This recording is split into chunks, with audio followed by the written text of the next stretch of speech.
네, 안녕하세요. 여러분들 반갑습니다. 금융과 에너지 업종을 누구보다 쉽게 알려주는 데이한 멘토 권혁철입니다. 오늘은 DSC 인베스트먼트라는 기업 리뷰해 보도록 할 텐데요. DSC 인베스트먼트는 여러분들도 아시다시피 벤처 캐피탈이죠. 그런데 보라스카이라는 기업에 투자했었던 이력이 있더라고요. 그래서 오늘 말씀드릴 내용들은 보라스카이는 도대체 어떤 기업이길래 DSC 인베스트먼트가 투자했었는지 알아보려고 합니다.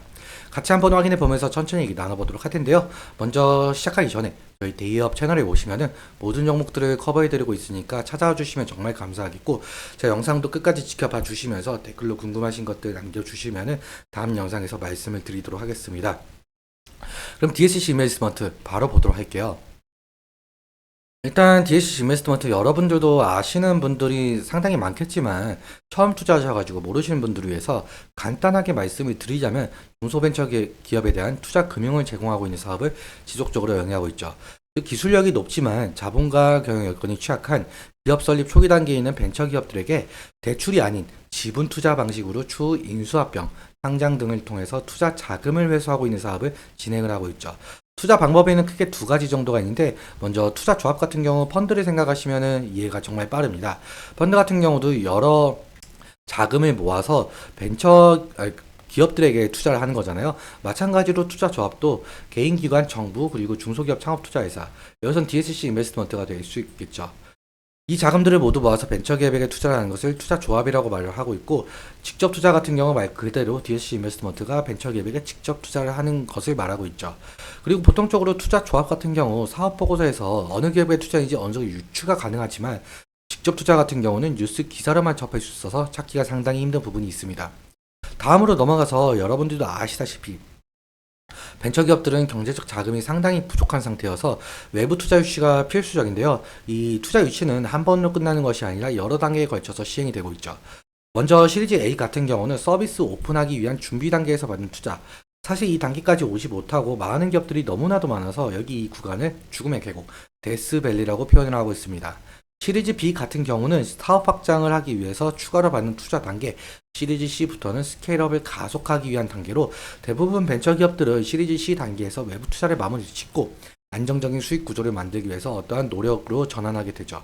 그래서 이 시리즈 ABC 투자를 통해서 본격적으로 성장을 이루게 되고, 벤처기업들은 상장이나 M&A가 가능한 기업으로 탈바꿈하게 되고, 여기서 벤처 캐피탈들은 투자금 회수를 통해서 이익을 보는 구조다라고 말씀을 할 수가 있을 것 같습니다. 그럼 다음으로 여러분들도 아시는 분들이 있으실 것 같은데, DSC 인베스트먼트가 보라카이라는 회사에 투자했었던 내역이 있는데요.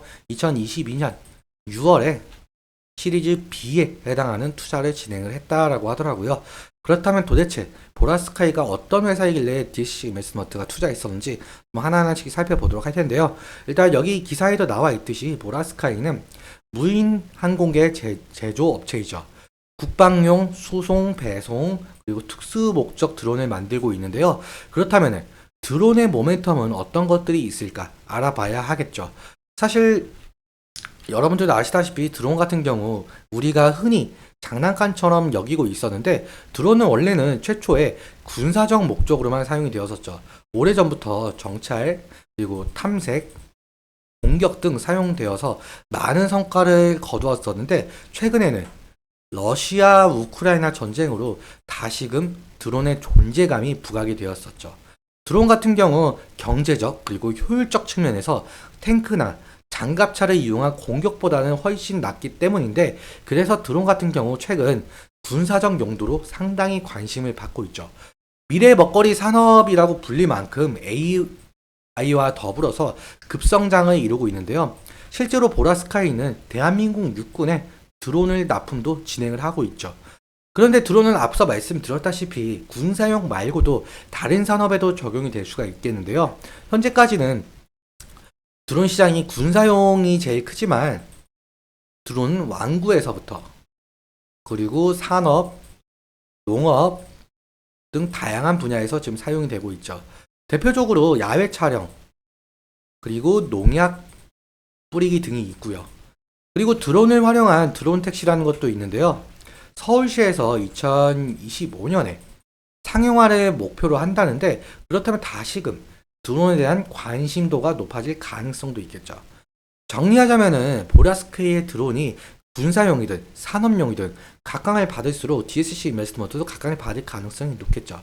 그러니까 결국에는 DSC 인베스트먼트가 어디에 투자를 했는지 알아보는 것이 상당한 중요 투자 포인트 중 하나가 될 수 있을 것 같습니다. 그럼 차트 한번 살펴보도록 할게요. 차트를 보시면은 과거부터 DSC 인베스트먼트는 투자사 퓨리오사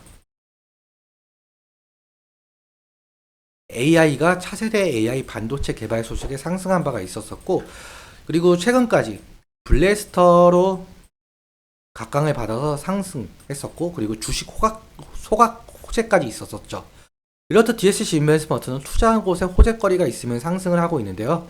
금일 주가 같은 경우 지금은 흔히 우리가 심리선이라고 불리고 있는 20일 이평선을 좀 이탈을 하고 하락한 모습인데요. 1차적으로 장기 이평선이 481선 부근과 60일 이평선이 될 수 있을 것 같습니다. 실제로 오늘 같은 경우도 이 부근에서 좀 지지를 받고 아랫꼬리가 달린 모습인데요. 만약에 이 부근을 이탈 시에는 2차적으로 과거에 좀 지지를 받았던 구간이 이 부근으로 좀 생각을 할 수가 있을 것 같습니다.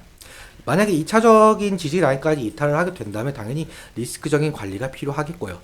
상승 시에는 지금 지속적으로 과거부터 이 구간을 좀 넘지 못하고 있는 모습을 보여주고 있는데요. 그래서 투자한 곳의 호재 이슈로 만약에 거래 대금이 들어오면서 상승을 하게 된다면은 이 부분 매물 소화가 진행이 되겠죠. 그래서 이 저항대를 돌파해 주는지가 관건으로 보이고 있습니다.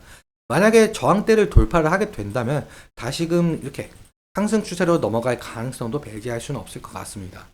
오늘 내용 간략하게 정리를 하자면 DSC 인베스트먼트는 벤처캐피탈이기 때문에 앞으로도 DSC 인베스트먼트가 어디에 투자했는지 그리고 어디를 엑시트 할지에 대해서는 알아보는 것이 상당히 중요하죠. 이 부분에 대해서 제가 지속적으로 영상을 제작해서 말씀을 드리도록 하겠습니다. 오늘 같은 경우 여기까지 말씀을 드리고 오늘 내용 도움 되셨다면 구독과 좋아요 부탁드리면서 말씀드린 내용과 차트적인 부분에 대해서는 제 개인적인 견해가 있을 수밖에 없기 때문에 여러분들의 주관적인 견해와 함께 투자를 하여 현명한 선택 하셨으면 좋겠습니다. 오늘도 시청해 주셔서 너무 감사하고 지금까지 멘토 권혁철이었습니다. 감사합니다.